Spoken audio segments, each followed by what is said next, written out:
Hoje eu começo uma nova série, a série chamada Seguindo a Jesus. E nós vamos falar sobre discipulado, mas eu queria orar com você nesse momento mais uma vez. Deus de amor, quando nós nos colocamos diante da Tua palavra, nós pedimos que mais uma vez ela fale conosco e que sejamos desafiados para colocar em prática tudo aquilo que o Senhor requer de nós. É a minha oração em nome de Jesus. Amém, Senhor. Amém. Seguindo a Jesus. Na década de 1990, eu li um livro do então pastor presbiteriano Caio Fábio da Araújo Filho, chamado Seguir a Jesus, o mais fascinante projeto de vida. É um livreto muito pequeno, mas brilhante, profundo, em que fala das implicações de você ser um seguidor de Jesus Cristo. Até hoje esse livro aí é muito atual. Seguir Jesus, o mais fascinante projeto de vida.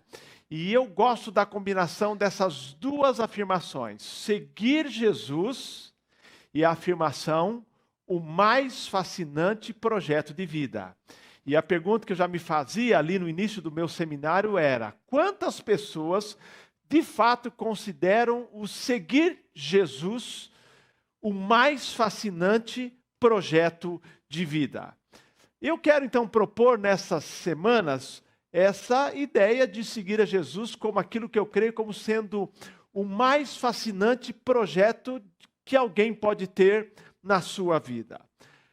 Quando nós falamos discipulado, nós estamos lembrando daquelas frases típicas de Jesus. Você lê o Novo Testamento, algumas frases aparecem muitas vezes. A palavra segue-me, várias vezes, ou a palavra se alguém quer vir após mim.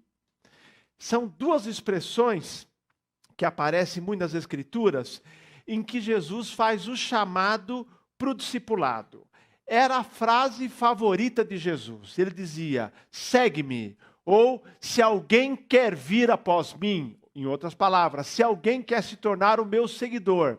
E ele começava a estabelecer as condições. Por exemplo, a Mateus, que estava na coletoria de impostos, ele disse, segue-me, e Mateus o seguiu. A Filipe, a mesma coisa, segue-me, e ele deixou tudo e seguiu a Jesus. Jesus ao jovem rico falou, segue-me. E o jovem rico, por ser muito rico, não seguiu a Jesus, não quis cumprir as condições, mas o desafio foi feito, discipulado. Segue-me. A Pedro e André, que estavam pescando, ele disse, vinde após mim e eu vos farei pescadores de homens. E eles aceitaram o convite. Então a frase típica de Jesus era, vinde após mim, segue-me, se alguém quer vir após mim. E eu quero conversar com você aqui sobre o que significa de fato seguir a Jesus. Que nós sabemos que é mais do que concordar com certas doutrinas, é mais do que estar filiado a uma igreja, é um compromisso para toda a vida, é um compromisso que muda toda a nossa vida. Queridos, nós precisamos sempre revisitar a Bíblia e reler a Bíblia e dizer assim, Senhor, me ajuda a ler e entender. Porque depois de tanto tempo lendo a Bíblia, a gente lê e parece que entendeu. Nessa nova série que eu prego de manhã sobre a igreja que Deus quer, nós estamos olhando para aprender qual é a igreja que Jesus deseja ter.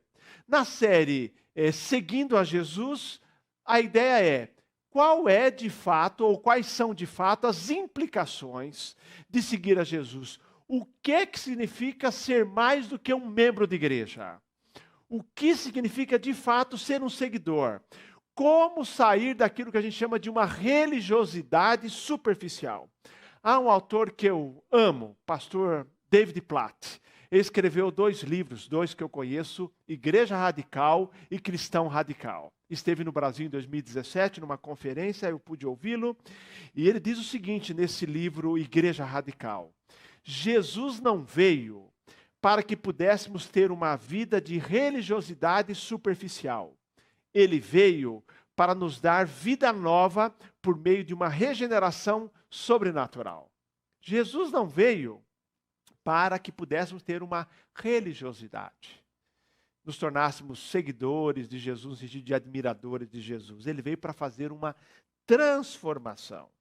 E Jesus estava interessado sempre em ter seguidores e não admiradores. Jesus, se hoje estivesse vivendo entre nós com rede social, ele estaria pouco preocupado pelo número de seguidores que ele tinha. Porque nas redes sociais nós temos um seguidor hoje, não temos amanhã, porque esses são seguidores assim de admiração, não de fato de alguém que crê numa causa. Alguns sim, mas a maioria está ali seguindo, mas como um seguidor não intencional ou não apegado àquela proposta. Jesus, por várias vezes, falou do custo do discipulado. Mas vamos pensar aqui um pouquinho. Essa ideia, queridos, de calcular o custo, é uma ideia que nos acompanha todos os dias, principalmente com a inflação no Brasil aumentando. Nós vemos cada vez mais as pessoas calculando o custo. Então, deixa eu contar aqui. Eu já descobri qual é o produto que mais está deixando as pessoas preocupadas com o custo. Descobri, é o óleo de cozinha. Vou brincar por quê? Porque as pessoas... Eu conversava com o irmão esses dias e falei assim, pastor, viu o preço do óleo? Era R$2, R$3, mudou para 8, agora está 14. E a gente fala disso porque é um item básico de quem cozinha em casa. Então, é apenas fazer o seguinte, se vocês estão preocupados, a gente calcula o custo. Qual é o custo? A gente vai ao supermercado, calcula o custo.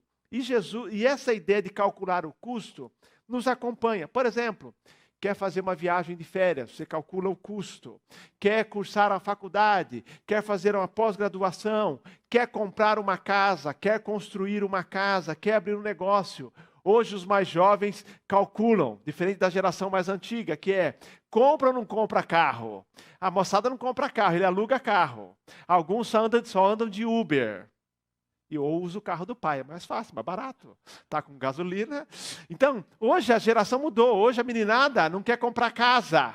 E a maioria, não vou alugar. O fato é que as pessoas fazem o cálculo. Mas eu quero dizer a você que não é apenas um cálculo material. Não é só financeiro. As pessoas calculam o custo considerando perdas e ganhos, investimento e benefício, ou custo e benefício, queridos. Essa é a ideia do calcular o custo. Nós calculamos o custo, volto a dizer que não é só material, para decidir se compensa ou não. Há um educador financeiro muito conhecido, ele tem um canal no YouTube ele chama o Primo Rico, que é o Thiago Nigro. O Thiago Nigro, ele gravou uma videoaula o ano passado, ele grava várias videoaulas, ele é um ótimo professor, ele é carismático, e ele agora teve um contato com o cristianismo, foi influenciado pela fé, se batizou até lá em Israel. E ele, nesse videoaula, falou numa delas sobre os gastos que impactam sua vida financeira. Para usar mais literalmente, ele diz, gastos que podem arruinar sua vida financeira. Mas ele fala dos gastos, maiores gastos da sua vida financeira, que você não vai enriquecer cortando apenas o dinheiro do cafezinho. É mais do que isso. Ele fala, por exemplo, qual é essa lista de 5 gastos? Vou citar alguns. Sonhos fora de hora. Isso é, fazer uma viagem sem planejar. Está com vontade de viajar, comprar passagem, viajar sem calcular o custo e depois ficar pagando a viagem. Tá? Então ele fala, planos de saúde. Então você às vezes gasta, e se você tiver um bom capital, ele diz, na visão dele, não tenha plano de saúde, guarde o dinheiro. Mas ele está dizendo que, nem condena, ele está dizendo assim, é um alto custo. O automóvel, o imóvel. E aí ele fala, filhos. E aí ele apresenta uma pesquisa dizendo que para criar um filho até os 23 anos, ouçam aí meus filhos, nossos filhos, um filho até os 23 anos custa 2 milhões. 2 milhões. Eu já gastei 4, então. Eu vou mandar a conta para o Bruno, para o Matheus também. O Bruno, que de mandar, já venceu. Para o Matheus, vou mandar. Não, mas vou explicar.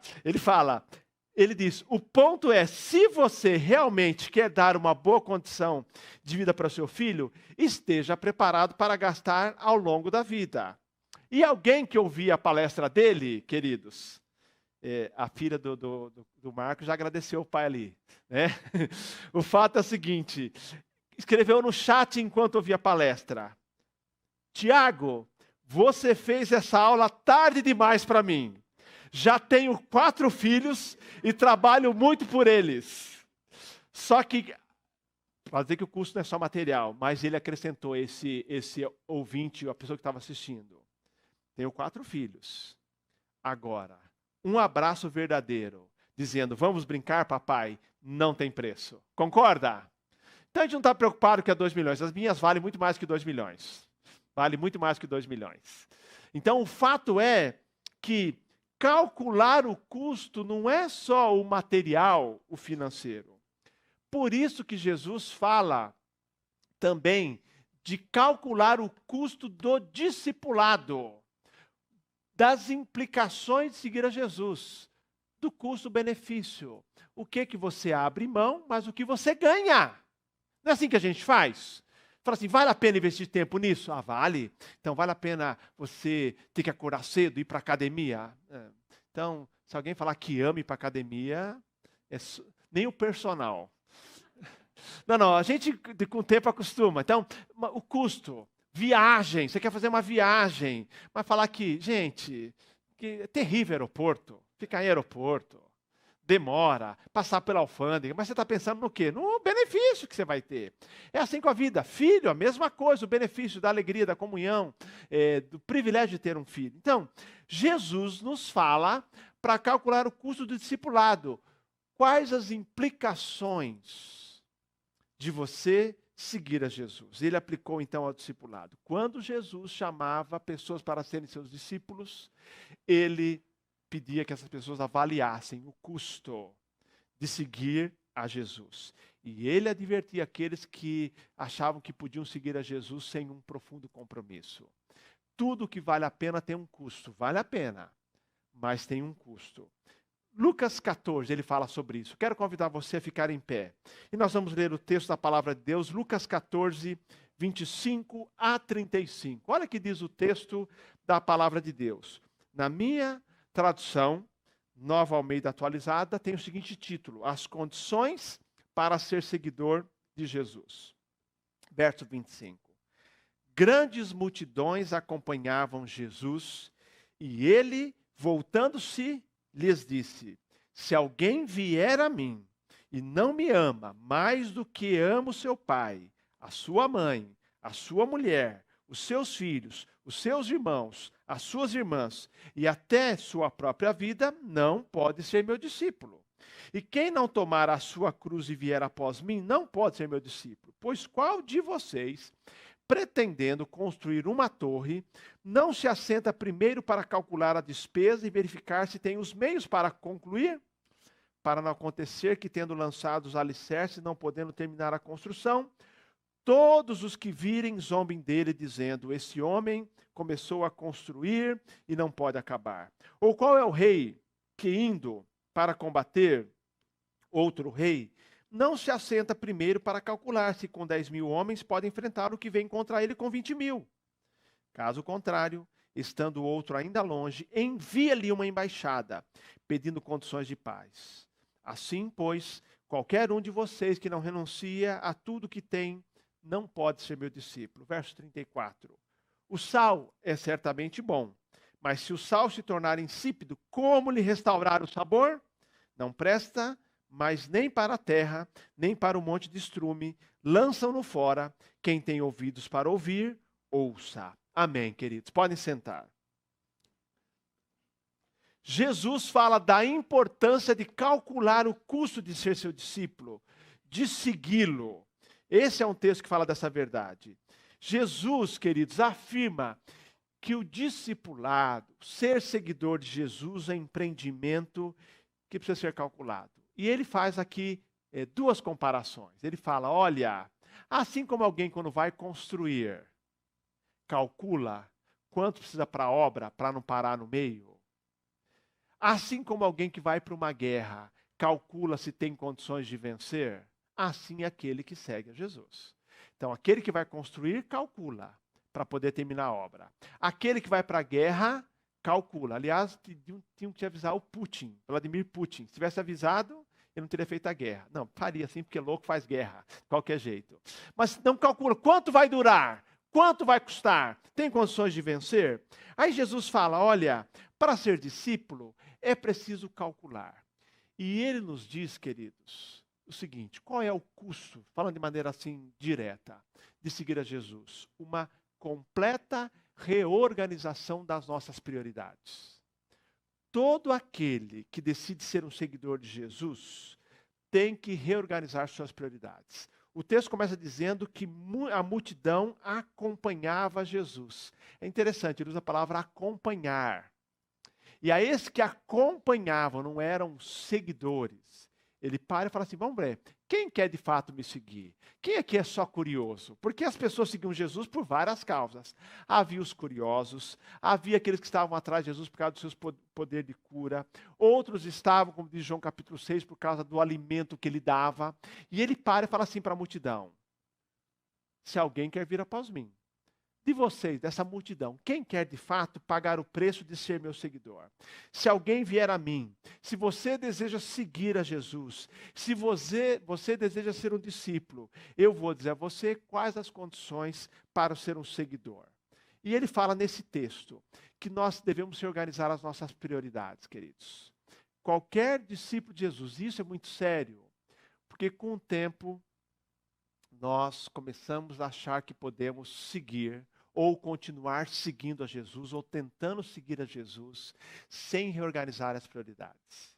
E ele diz que para ser um verdadeiro discípulo, para não viver uma religiosidade superficial, para não viver o discipulado de maneira negligente, eu preciso o tempo todo pensar nas prioridades da minha vida. Ele fala, por exemplo, que é preciso reorganizar as minhas prioridades em relação aos relacionamentos, em relação às pessoas. Ele diz, se alguém vem a mim e não me ama mais do que a seu pai, a sua mãe, a sua mulher, os seus filhos, seus irmãos e até a sua própria vida, não pode ser meu discípulo. Algumas traduções, para escândalo de alguns, diz, se alguém vier a mim não odiar pai e mãe. A palavra odiar é uma expressão semítica do Antigo Oriente, apenas para dizer assim, se você vem e você não ama menos, tá? Você não pode seguir a Jesus. Ele está dizendo, se alguém quer seguir a Jesus,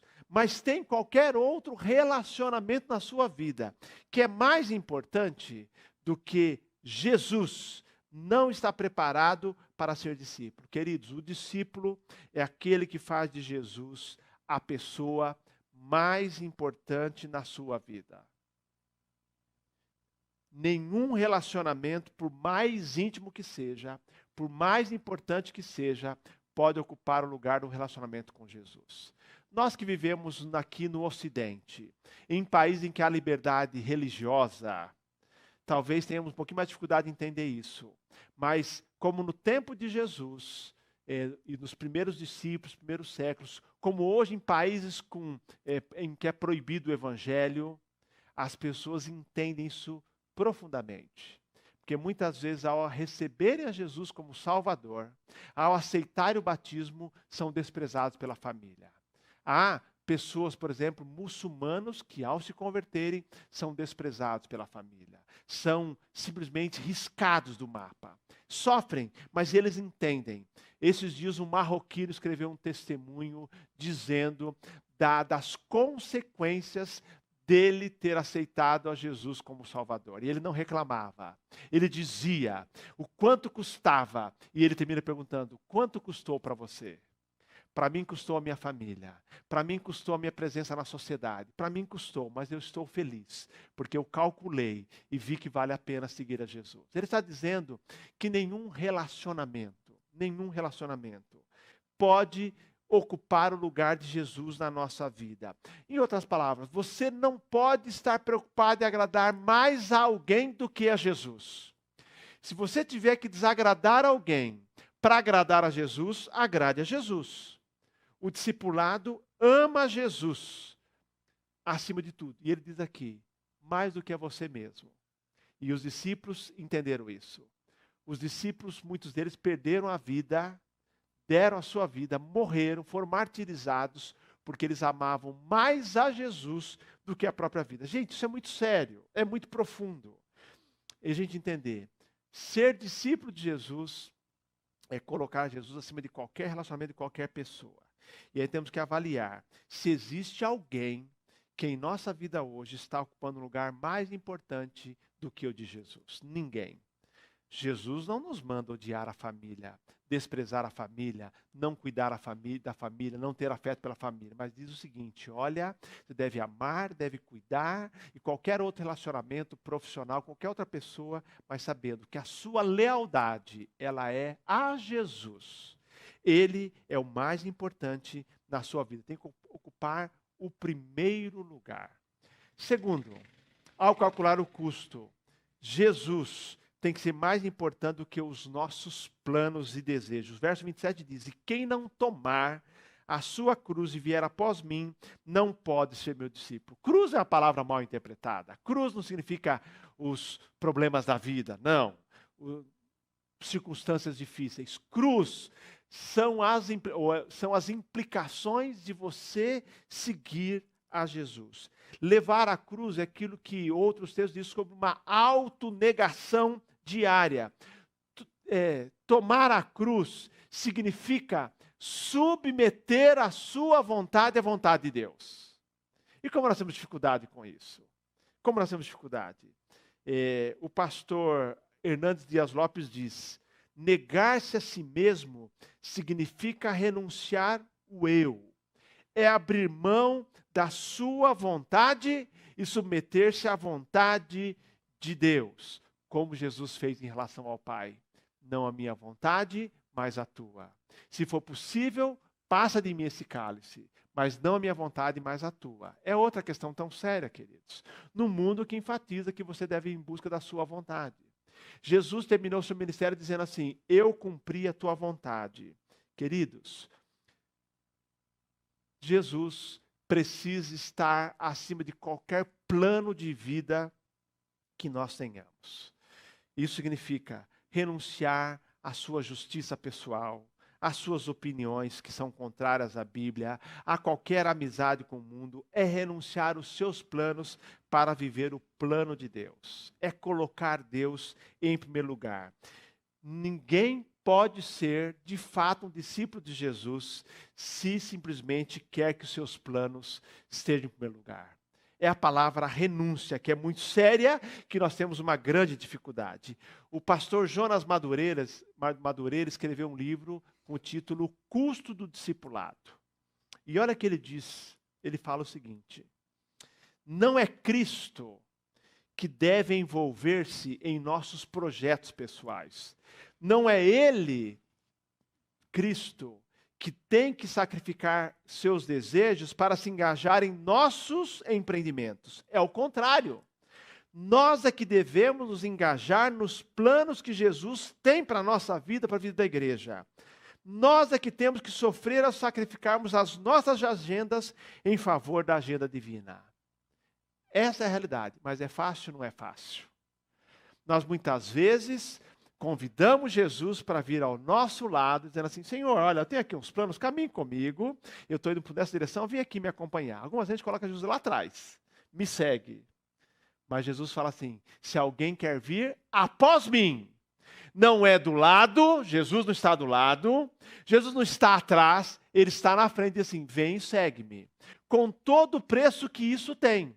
Significa que os meus planos, queridos, aqueles que querem seguir a Jesus, devem deixar seus desejos egoístas e seguir a Jesus e perguntar sempre: o que quer que eu faça?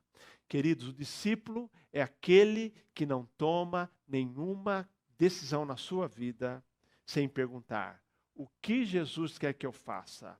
O que Jesus deseja? Qual é o plano de Deus para a minha vida nessa área? Isso é tomar a cruz e seguir a Jesus. É a autonegação, é a renúncia em favor do Senhor. E aí temos que refletir sobre isso no discipulado. Se analisarmos as decisões que nós temos tomado, os planos que temos estabelecido, a pergunta é: eles têm como objetivo trazer glória a Deus ou alimentar o meu ego? Os planos que eu tenho, os alvos que eu tenho de vida, é para agradar a Deus ou para alimentar o meu ego? Nós admiramos missionários, pastores que renunciam tudo para servir ao Senhor. A gente conhece e recebe aqui gente que, por exemplo, sai do país, vai para um outro país, leva a família, tem que se adaptar, tem que ficar distante. A gente admira. Mas eu quero dizer a você que essa decisão é para todos nós, a decisão de dizer, Senhor, onde eu estou também, este vai fazer a tua obra porque renunciou aos seus planos. Nós estamos aqui também para colocar os nossos planos sobre o teu querer. Não é só para quem vai, não é só para um missionário, não é só para um grupo de pessoas especiais. Todos nós temos que perguntar, Senhor, como eu posso estabelecer planos que vão ao encontro da tua vontade? E eu vou dizer que você não vai se tornar um profissional pior porque vai se submeter ao Senhor, muito pelo contrário, muito melhor. Você não vai se tornar um pai pior, não, muito melhor. Você vai se tornar tudo melhor, porque na verdade você vai colocar Deus em primeiro lugar, renunciar à sua vontade egoísta, muitas vezes de querendo aprovação humana, o desejo de acumular apenas e colocar diante do Senhor. Portanto, o discípulo é aquele que coloca Jesus acima de qualquer pessoa, acima de qualquer plano e acima, mais sério ainda, de qualquer posse. Verso 33. Assim, pois, qualquer um de vocês que não renuncia a tudo que tem, não pode ser meu discípulo. Esta é uma outra afirmação seríssima, porque ele está dizendo, não que eu preciso vender tudo, não que eu preciso entregar tudo. Poucas vezes Jesus falou, olha, vende o que tem e segue, falou para o jovem rico. Mas ele está dizendo que o que você tem é do Senhor. Todas as suas posses pertencem ao Senhor. E você deve perguntar para o Senhor como usar. Queridos, não existe essa história de que eu entrego o dízimo, eu dou uma oferta, eu ajudo uma causa e o resto eu gasto como eu quiser. Não. Eu pergunto para o Senhor, como eu devo usar? É vencer o materialismo. Eu tenho uma querida ovelha nos Estados Unidos, que foi minha ovelha durante o tempo que estive lá, em que ele é um profissional, já teve uma empresa grande, hoje tem uma empresa menor, mas Deus colocou no coração dele construir templos no sertão do Rio Grande do Norte, ou no Rio Grande do Norte. E ele tem investido, mandado dinheiro para cá, e ele se empolga com isso. Está construindo um templo, que me convidou para pregar na inauguração, uma cidade que tem um nome assim maravilhoso, São Miguel do Gostoso. Então eu vou, nessa eu vou, porque deve ser muito gostoso. Região de praia. Mas ele tem investido lá, ele ama, ele põe o dinheiro nisso, ele com dedicação, ele entende que aquela empresa é a empresa do Senhor, queridos, é do Senhor. Li esses dias de um grande empresário americano que na década de 50, dono de uma grande indústria de plástico nos Estados Unidos, ele foi tocado pelo Senhor para que ele colocasse Deus de sócio majoritário da empresa dele.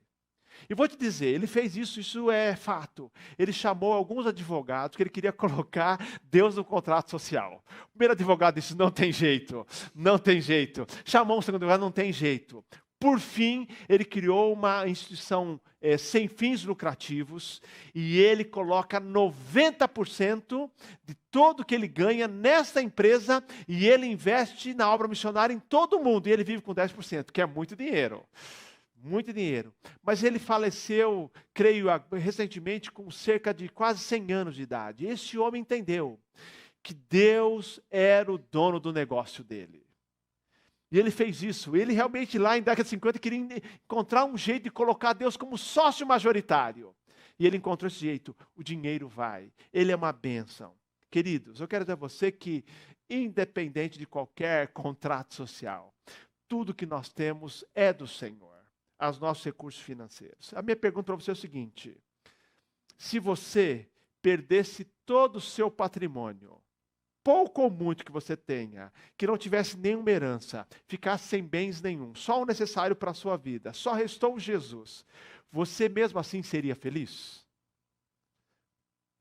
Pergunto isso, porque muita gente hoje está seguindo a Jesus por aquilo que Deus dá. Se você perdesse tudo, como nós cantamos no hino, né? Se temos que perder famílias, bens, mulher. Se nós perdêssemos tudo, mas estou falando de bens materiais, se você perdesse, se você hoje falisse, você mesmo assim seria feliz? Quando Jesus diz que quem não renuncia a tudo que tem, não submete o que tem financeiramente de bens ao Senhor, não pode ser discípulo, porque na verdade o dinheiro concorre com a nossa lealdade a Deus. Dinheiro é um Deus, é mamon. Esses dias, dando aula no Haggai, eu ouvi o testemunho de um pai, que, como todo pai cristão, quis ensinar ao filho a bênção de contribuir. E o filho ganhou um dinheirinho, e ele falou para o filho, filho, olha, então você separa 10% e você vai à igreja e dá. E no domingo, qual não foi a alegria do pai de ver o filhinho vindo, entregando o dinheiro, né, os 10% do que ele tinha ganhado ali na igreja. E voltando para casa, o filho no carro, e o pai perguntou, filho, o que você sentiu hoje ao entregar a sua oferta? O filho respondeu, tristeza. Por quê, meu filho? Porque se eu guardasse aquele dinheiro e fizesse isso, eu podia juntar tal. Ele foi sincero. Mas eu quero dizer, gente, que a gente doar dói. Dar dói. Mas é um privilégio. Quando a gente investe na obra missionária, por exemplo, mas também ajudando pessoas. Que privilégio, queridos. Quando a gente vê a Carreta do Sertão, Cristolândia, missionários, e eu sempre incentivo aqui os empresários da igreja, invista na obra missionária, porque isso traz uma alegria imensa. Mas invista também nos seus funcionários, porque a ideia de você submeter o que você tem ao senhorio de Cristo significa usar o dinheiro para abençoar vidas. Você abençoa vidas. Abençoa vidas. Ninguém pode ser um discípulo de Jesus se não disser assim, tudo que eu tenho é do Senhor. O desafio do discipulado é colocar os nossos bens, ou usar os nossos bens sem servi-los. Jonas Madureira, nesse livro que citei, O Curso do Discipulado, diz, como é difícil renunciar a algo que acreditamos possuir. Mas não deveria ser assim. No final das contas, as coisas que dizemos possuir não nos pertencem. Nesse mundo, todas as posses são mera ilusão. Não possuímos nada daquilo que dizemos possuir. Tudo é dádiva. Tudo que temos vem dele, Deus, e é para ele, Deus. Essa é a grande diferença entre um cristão e um materialista, não é verdade? É uma ilusão achar que é nosso. Tudo é do Senhor. Podemos possuir coisas, mas sem ser possuídas por elas. E aí o texto termina dizendo, o sal certamente é bom, mas se o sal se tornar insípido, como lhe restaurar o sabor? Não presta mas nem para a terra, nem para o monte de estrume, lançam-no fora, quem tem ouvidos para ouvir, ouça. O que está nos dizendo? Que eu e você somos sal da terra, mas só teremos um grande impacto nesse mundo, se nós vivermos as implicações do discipulado. O sal é sal quando Jesus está acima de qualquer pessoa na nossa vida, de qualquer plano em nossa vida, de qualquer posse. Isso impacta o mundo. Mas se o sal, ou se eu tentar ser um discípulo negligente, eu não vou impactar. Eu não terei o impacto desejado que o Senhor quer para a nossa vida. O chamado para o discipulado exige de nós uma dedicação total. Nada pode ficar fora da submissão ao Senhor. Agora, voltando para aquela história, lembra que eu falei que aquele pai escreveu o seguinte lá no chat daquela videoaula do Tiago Negro. Ele disse que não tem preço, nada paga um abraço de um filho que diz assim, venha brincar comigo. Quando olhamos para o discipulado e calculamos o custo-benefício, vou dizer a você assim, vale a pena. Tem um custo sim, mas o benefício, nesta vida, que é a satisfação, o significado, porque nada preenche o vazio que é em nós, e na vida futura. Nós podemos calcular o custo e dizer assim, olha, vale a pena. Custa ser discípulo de Jesus?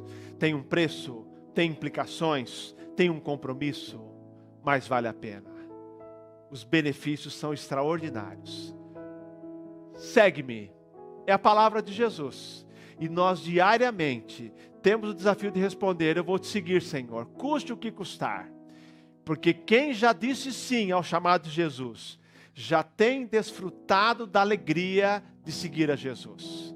Olha, eu não encontrei ninguém dizendo assim, me arrependi de seguir a Jesus. Eu encontrei já gente no final da vida reclamando que seguiu assim um pouquinho Jesus, não seguiu como devia seguir, foi meio manco no seu compromisso. Mas quem seguiu a Jesus, há na sua vida um senso de realização, porque o benefício que Deus nos dá.